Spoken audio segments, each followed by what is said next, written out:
जगतसिंहपुर नाउगाँ अंचल आपण मैंने गोटे भल खाଇବା होटेल खोजुंट कि देखो ब्लॉक छक जो रही से जाभियर एकाडेमी रही से जाभियर एकाडेमी फ्रंट रही नुआ करी खोली गोटे होटेल से होटेल ना हूँ कालिया होटेल। यही होटेल रे बोर्ड रे अच्छी देखो भेज नॉन भेज सब मिल मिलूँ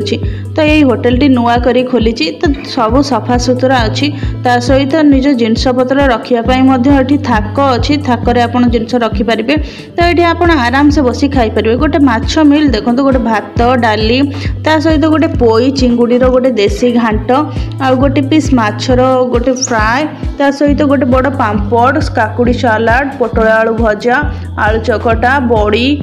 लुण लेंबू लंका तो पोई चिंगुड़ी घांटा बहुत बढ़िया होता पूरा देसी टेस्ट गाँ गली मानक पोई चिंगुड़ी घांटा बहुत भल हुए ता सहित डाली अच्छी ये माछ मिल मात्र 70 टंका ठीक से अन्य भेज और अन्य मिल रेट भल अच्छे आ गोटे बड़ ग्लास पानी पीवा को मिल तापर खाई सारिकी पत्र फोपाड़ी हाथ धोईक चली आसबार 60-70 टंकार पेट भरी मन पसंद खाଇବା यही कालिया होटेल रे मिलु।